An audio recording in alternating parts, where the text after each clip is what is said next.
Your News, presented by Chris Campbell. Hello and welcome to Your News. Here are the top stories.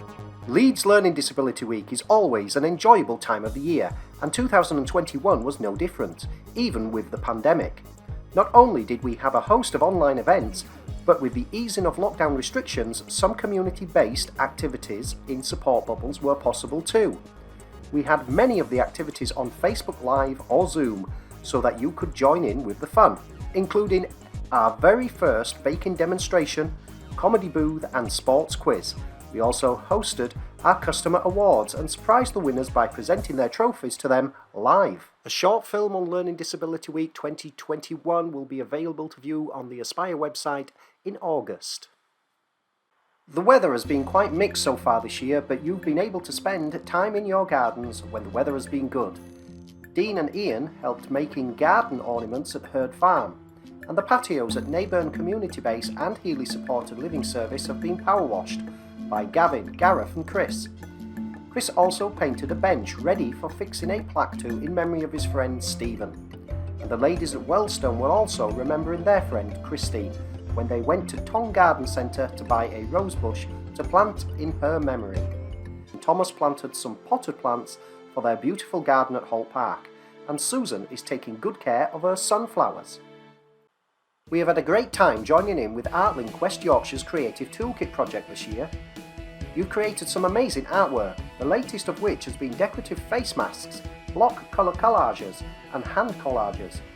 Sadly, the project has now come to an end, and everyone has received their certificate of participation. However, ArtLink commissioned Matt, a photographer, to take photographs of people who were involved together with some of the artwork.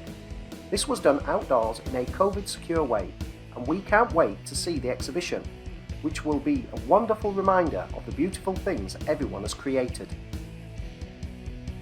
Kathy made biscuits at Barleyfield Community Base, and Sonia and Rajesh enjoyed decorating buns, and just look at those delicious buns made by Ian, Maureen, Zoe and Joan. The folk at Crossgates have been busy decorating bags and creating artwork on a summer theme.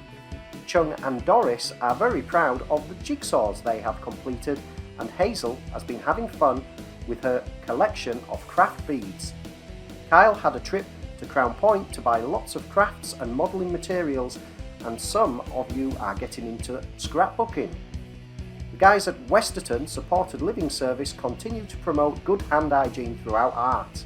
Max is enjoying her music lessons at Henshaw's Arts and Crafts College, and Jordan is absolutely rocking the axe.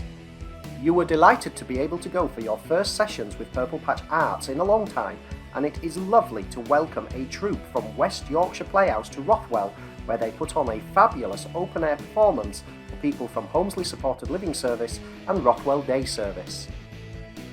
You've been taking part in a whole range of different activities, from archery to table tennis, from crown green bowling to quoits. Nathan looks cool on his scooter at the skate park, as does Gerald in his new bike helmet. And it's good to see people back on the adapted cycles at John Charles Centre for Sport for the first time since the pandemic. Debbie enjoyed going to the Yorkshire County Cricket Club to watch the cricket with her family, and both Strawberry Lane Community Base and Raynell Respite Service held sports days. We're sorry to mention the football, but we couldn't resist sharing these great photographs of people across our service cheering on England. Paul enjoyed meeting George the hamster when he visited Rothwell Day Service, and Sally also made a new four-legged friend at Home Pastures. Many of you have visited the animals who live at the Yorkshire Wildlife Park, and Vacas went on a dinosaur egg hunt. Nicola loved feeding the animals at the Non-Go-By farm shop, but do you know the difference between an alpaca and a llama? With the easing of restrictions, it's been great to see so many of you getting out into the community again. You've been enjoying walks around the local beauty spots and the magnificent parks across Leeds. You've also been going to pubs and shops again. Some of you have loved visiting the cinema. Paul went to see the new King Kong movie, and Jill watched Peter Rabbit 2. Peter and Gary loved voting at the local elections and having their voice heard. Wayne and Aidan have been doing a bit of Joe Wicks to keep fit, whereas Kathy prefers to walk. Ben tried the outdoor equipment when he was in Otley, and the folks at Holmesley Green got stuck into our online music and exercise classes with Becky. Well done to Adrian and Claire, who have started the Couch to 5K challenge. Travelling abroad for a holiday is difficult at the moment, but you seem to be enjoying your staycations just as much. Gerald went to Blackpool and Kelly loved her time in Bridlington. Kerry went on holiday to Scotland with her family, and Carl enjoyed a trip to the East Coast with his family. Our online activities and Zoom meetings are as popular as ever. The folks at Hillside Community Base have been hosting some Zoom specials, including Strictly Come Dancing, Michael Jackson and Queen themed meetings, and Shabana asked Andy Rawnsley a question when he joined one of the weekly Involvement Coordinators Zoom meetings. Many of you have your own tablets and iPads and access to a device, and Tony likes to watch online versions of our newsletter. Peter has discovered Candy Crush, and Jane enjoys playing dominoes. Tracy West, a support worker from Bramley Day Services, has wanted to shave her hair for years and decided 2021 was the year to do this. Tracy thought it would be great to ask people to sponsor her Daring Act in order to raise money for Bramley Day Services so they could create a sensory garden complete with pergola. The head shaving took place over Facebook Live, with lots of encouragement from the people who watched. She had hoped to raise around £1,000, but Tracy was amazed and overwhelmed with all the support she received and went on to raise almost £2,800. Well done to Tracy, and by the way, we think you look fabulous. We pride ourselves on the strong community links that we have developed within the public, private, faith and third sectors across Leeds. This enables us to work in partnership with a wide range of organisations to plan and organise large coordinated events together, such as Leeds Learning Disability Week. We also share skills, knowledge and experience so that we can all improve life for people we support, such as improving digital access. At Aspire, we commissioned 8 fantastic partner organisations to deliver activities. This ensures that we have a diverse range of opportunities available to the people we support, who through these partnerships gain access to a wide range of people with specialised skills in art, music, dance and healthy living. In future issues of this newsletter, we're going to showcase the work of each of these projects so that you can learn more about what they offer. And congratulations to Ian, who planted more than 40 trees for Herd Farm. What a fantastic effort.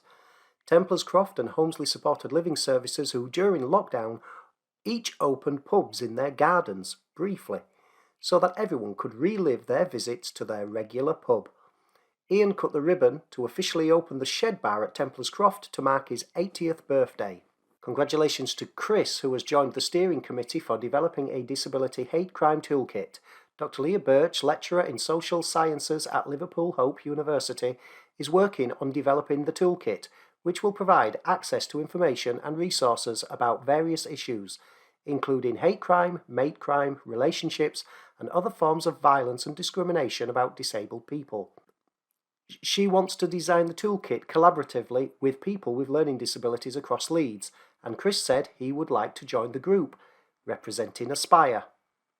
Congratulations to Mark and Steph, who celebrated their 14th wedding anniversary recently. They enjoyed a trip to the West Coast and a stay in their favourite hotel in Liverpool. Chloe is very proud that she underwent a health check with the nurse, and she even found out that she enjoyed it. Congratulations to everyone who has had a birthday since our last issue in April. In fact, there has been so many significant birthdays that we don't have space to include them all. Instead, here's a small selection of photos from the celebrations. Karen was 50, Francis was 60, Susan was 70, John Mark 75, and Ian celebrated his 80th. People at Rothwell Day Service are pretty excited about a new building that has gone up in their internal garden area. Located at the heart of the building, this structure will provide accessible storage space for many of their larger pieces of equipment. They have already started sorting through everything and begun moving things into the storage unit. This is creating a much-needed space inside the day service building, with lots more space in the corridors, physio and activity rooms for walking about. The next task is to move the equipment stored in the rebound room so that once COVID restrictions permit us to use this room again, it will be ready. And now for some sad news. We are sad to report the deaths of Clive Chadwick, Christine Huller, Tracy Longley, John Pinder, Keith Holmes and Trevor Hurst. They were all much loved and will be missed by those whose lives they've touched. Our deepest condolences go out to their families and friends. We were also sad to hear of the death of Gillian Dale, who worked for us for the best part of 30 years before her retirement last September. Gillian will be known to many, particularly those who worked in day services in the east of the city, where she had worked at Ramshead Wood for many years before moving to Richmond Hill Community Base in more recent times. Gillian was the queen of baking sessions. She was extremely kind-hearted and will be missed by her friends and colleagues across Aspire, as well as the people whose lives she touched. We are very pleased to welcome Paul Collin to Aspire. Paul joins the team based at Westfield Chambers in the role of Health and Safety Manager. He will work to help us ensure that all areas of Aspire services are compliant with health and safety legislation and are in line with best industry practice. Paul will also lead on health and safety improvement work to enable frontline staff to deliver outstanding care to the people we support. We would like to wish Pam Barry, Margaret Jakes, Liz Durkin, Sue Downs, Jeff Smith and Francis Todd all the best for long and healthy and happy retirements. They have clocked up more than 111 years of service between them supporting people with learning disabilities in Leeds. Also, best wishes to Mia Steele, who will be taking a break from Aspire to await the arrival of a new bundle of joy. Here are your diary dates. And your diary dates: 30th of July at 5 p.m, closing date for candidates to submit their personal statements if they wish to enter the elections for becoming a staff director on Aspire's board. 19th of October from 10:30 till 11:30, Covid restrictions made it impossible for many of us to attend funeral services and say goodbye to friends and loved ones in the way we would usually want to. Our Celebration of Life commemoration event is an opportunity to celebrate the lives of the people we've supported and staff who have died during the COVID pandemic. Irrespective of whether their passing was COVID related, this will be held online via Zoom. 22nd of October at midnight is the closing date for staff to nominate colleagues for the 2021 Aspire Star Awards.